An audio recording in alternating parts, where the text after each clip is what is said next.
دوستانو سلامونه او نیکی هیلې. زه جاوید صافی یو ځل بیا ستاسې په چوپړ کې نو د یوې نوې موضوع سره دلته ډیری ملګرو پوښتنې کړې وي چې ځینې ملګري دلته 7 کاله 8 کاله ژوند یې کړی ده، بیا هم اسنادونه نه دي اخیستي، تقریبا 2 ځله یا 3 ځله رد شوي دي، منفیګان یې اخیستي دي په المان کې په مختلفو ښارونو کې. نو خبره دا ده چې اول باید سړی انټرویو کې ښې خبرې وکړي، هغه خبرې وکړي چې د هغه نه پوښتنه کېږي، له ځانه ورسره زیاتې خبرې یو ځای نه کړي او داسې یو کیس جوړ کړي چې په هغه باندې د هغه خپل اول باور راسي او بیا د نورو خلکو پې باور وسي. نو خبره مې تر دې پورې کوله هغه ملګري که چېرته دغه ستونزه لري او هغې ته څو ځله زه فکر کوم ځینو ته وړاندیزونه هم شوي دي چې subsidieren Schutz یا Abschiebung verboten، هغه 1 کلنه هغه چې دا قبولي چې دا هغه ورته پیشنهاد کړې ده د اوسلنډر بورډې له طرفه چې دی هغه واخلي،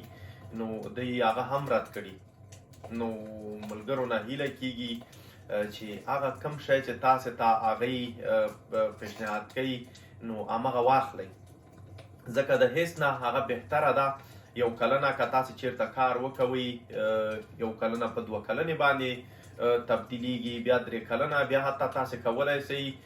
چې په 6 کلو کې دننه هغه د ژبې کوم کورس او یا هغه لیبن ډوټلن دا شیان چې تاسې آماده کوي او تاسې دلته کار کړی نو تاسې ښه اقدام شوي اوسئ، تاسې ته د جرمني تابعیت هم درکول کیږي او په هغه 1 کلنه باندې تاسې کولی شئ چې ایران ته هم سفر وکوئ، هلته خپل فامیلونه وګورئ، خصوصا د هغه ملګرو په اړه چې هغوی هلته خپلې میرمنې پرېښي، ماشومان یې پرېښي، 8 کاله 9 کاله کېږي دلته د کمې ستونزې له وجې نه یا ترجمان نه ده پوه شوی یا خپله پکې زیاتی کړی ده په دې انټرویو کې او دی 2-3 ځله رد شوي دي او تر اوسه پورې اسناد نه دي ورکړي ورته او دی اوس هم په دې انتظار دی چې موږ ته 3 کلن اسنادونه راکړي چې موږ خپل ماشومان راولو. نو ماشومان په دې 1 کلنه باندې هم راوستلی شئ چې تاسې دلته کار وکوئ، دلته کور ولرئ او د ماشومانو د پاره هغه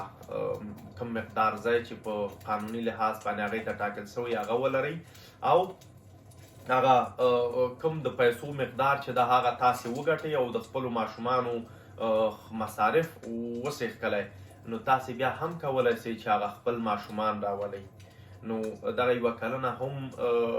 ډیره ګټوره ده چې تاسې واخلئ، که هغه subsidieren Schutz او یا Abschiebung verboten نو دا تاسو ته هم ګټه کوي. نو ما غوښتل چې په دغه اړه باندې تاسو ته معلومات درکمه او له دغه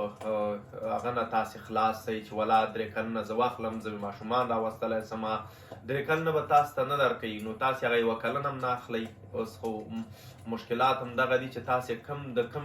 مادې ته برابرېږئ، تاسې باید د ټولو نه اول په خپل هغه کیس باندې غور کړی وای چې تاسې 3 کلنه تاسې اخیستې وای، خو دلته ډیری هغه چې دي قاضیان چې دي هغوی اوس 1 کلنه ورکوي، 1 کلنه یا subsidieren Schutz او یا مثال Abschiebung verboten، دی ډیری خلکو ته اوس 3 کلنه نه ورکوي. نو هیله ده د هغه ملګرو نه که تاسو ته 1 کلنه چېرته درکوي او تاسې په دې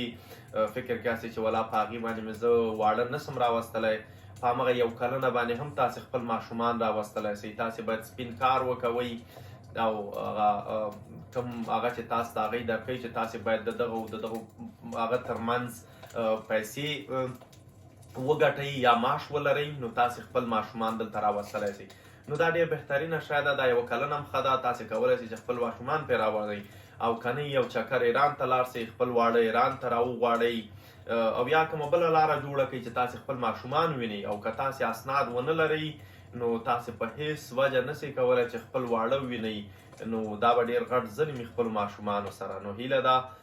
چې دغه 1 کلنه که تاسې ته بیا درکوي او یا وکیل لرئ نو تاسې د خپل وکیل سره خبرې وکوئ او ورته وایئ چې موږ همغه 1 کلنه هم قبوله ده نو تاسو ته به یو کلن اسناد بیا انتراک ورته وکړي، تاسو ته به یو کلن راشي او د دې لار نه به تاسې مخکې لاړ شئ. دلته زه ډیری خلک پیژنم چې هغوی ته هم همدغه سبسیډیرن شوتس ورکړی و یو فامیل ته او یو ته آبشیبون فبورټن ورکړی و. تاسو باور په خدای وکوئ تقریبا 4 کاله مخکې که 15 کاله مخکې دا ورته ورکړی و. هغوی اوس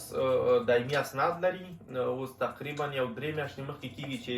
هغوی الماني تابعیت ته وړاندیز کړی ده او هلته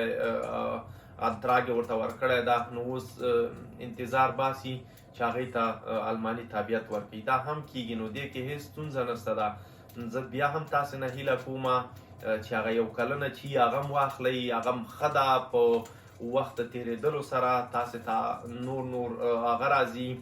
وړاندیزونه راځي یا نورې نوي قانونونه تصویبیږي. د هغې د وجې نه تاسې کولی شئ چې دایمي اسناد واخلئ، د آلمان تابعیت واخلئ. خو مهمه دغه ده چې تاسې دلته ښه اقدام سوي اوسئ، تاسې ژبه زده کړې وي، تاسې هغه B1 کړی وي، تاسې لیبن ان ډوچلند یا هغه د جرمني هغه کم د استوګنې قوانین چې دلته دي د مهاجرینو دپاره هغه تاسې کړی وي چې 310 سواله دي. نو انشاءالله ستونزه پکې نشته ده. بیا هم که نورې پوښتنې لرئ نو کولی شئ چې لاندې په کمنټونو کې وکوئ. انشاءالله زه نور معلومات راټولوم او له تاسو سره شریکوم. نو تر بیا مو په لوی الله سپارمه. الله مو مل شه.